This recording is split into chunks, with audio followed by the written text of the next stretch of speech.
Hi, this is Nathan Shower, and this is a tutorial of how to execute the new QA script that runs the QA tests in parallel.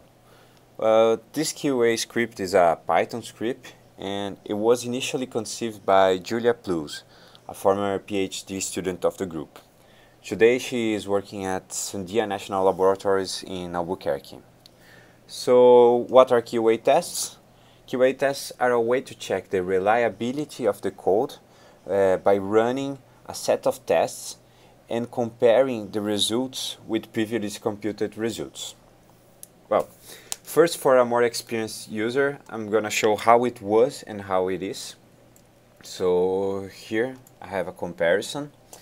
Before, you used to call the QA script, which is a Perl script, sending the executable ISET, this set of files, this is an example, could be anyone, and choose speed D for groups A, B, C. Now you call the qa.py script, Python script, sending the executable again, the set of files. Now this -j is new. This means the number of processors, number of threads that are gonna run the tests. In the case, what comes after the -j is 4, so 4 processors. -s is the speed, the same as this d here, so you see the d here. So what's after -s is the speed. And -g are the groups. And you have ABC here, just like ABC here. So let's run those tests. And they are executing. Now you see that you have when they start and when they finish. And you can either pass, diff, or fail. Diff are different in floating numbers, and fail, it means that the test didn't finish, or if there is a different number in an integer value. For instance, number of equations are different. Okay, later, the way it ends, what it shows in the end is just like the old QA tests, and when this one ends, I'm gonna show. Okay, let's open a new terminal window. Let's go to the same place that we were in here, and now let's understand more about this qa.py. The good way is to type qa.py --help. And in here, it explains all those -s, -g variables, for instance. So this is the usage of the qa.py script. Here you have that -s is the speed, the upper limit on speed test. -g are the groups being run. -j number of processors. These two here I didn't explain, but -n is if you want to run just one specific test. And -d is if you want to create your own name for the results directory. If you don't put anything, it's going to show the date as it's shown here. Okay, so normally we don't copy the executable here, so what we do is create a symbolic link. So if I type ls here, you see that ISET is a symbolic link, and if I do ls -la ISET, you're gonna see that it's pointing to a location where is my executable. I'm not gonna create the soft link now because it would ruin my tests, but it would be ln -sf. I would put this path here and ISET. If I press this, it will create the soft link. Okay, so if you type ls again, you're gonna see here there are many types of sets of file tests. There's QA files GD, arena thesis, all, cracksim22, NoG. The two ones that we run the most are QA files all, that runs all the QA tests, and NoG, no geometric engine. This you normally run when you didn't compile the code with Seagull. So let's take a look at this one. So qa.files, underline all, and NoG. it open here, and you see that it's including a lot of files.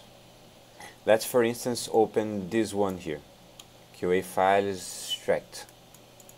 So sub, and this one. Here you can see how the tests are defined. You have a test. C is the speed group, and C is the group, and these are the TCL, the GRF, and the extract file for this test. And this is the tolerance and the zero tolerance, GIF tolerance and zero tolerance. Here it even explains a little more how it is. So test speed plus group, so test CA, what are the CPU values for those, and kind of this is the way to define your own QA tests. The test finished here, so let's take a look. This shows the summary of everything, and this is what you chose to test: the number of threads, the wall time, the runs attempted, successful, fail. Here, failed, it doesn't, when a test doesn't run or have a different value in the integer, it's a serious failure. And failure, a normal failure, is when you have different numbers in a floating number, floating point number. These ones. Later on we're gonna check one of them to see how it is. And okay, so now that we know a little bit of what are sets of groups, how defining set of groups, how to run the QA tests, what are the possibilities, then let's see the results.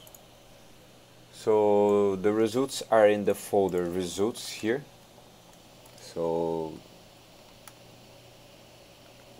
this one, results, I already have it open here, so you can see it's the same path.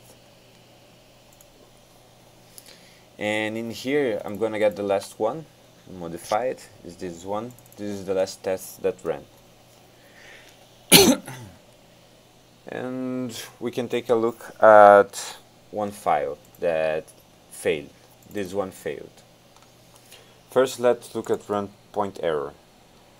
This file would show the error if the code didn't finish. As it has nothing, the code finished, as we know, because it wasn't a serious failure, as it's shown here. Then we have run.out. This shows the output to the screen of the test, all the couts, you may say. The run TCL is the TCL used by this test. ISET here is a symbolic link for the executable. And here you have a very important one, which is GIF out. GIF out compares a gold extract with the run extract. So if I open the gold extract, it has some minimum x coordinate is this. This is what should be, and this run.extract is what we got. So let's see gif.out that compares them both. It shows here first the GIF tolerance and the zero tolerance used in this test. It shows here the one and the other and the difference between them. And it says that failed because one of those values was bigger than the tolerance, which is 10 to the minus 6. It's not such a bad failure. These failures may happen because different processors, different computers, compilers, so on.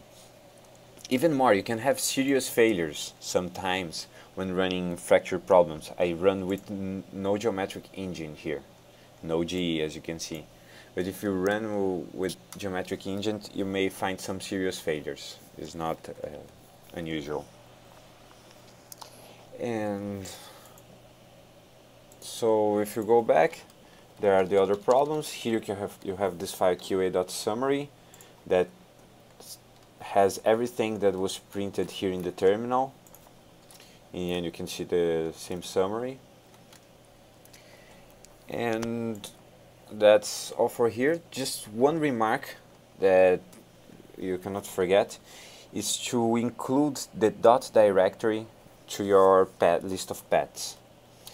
This is explained here at inside setsolver folder. If you go to readme first macOS or readme first, both of them have this inclusion of the path.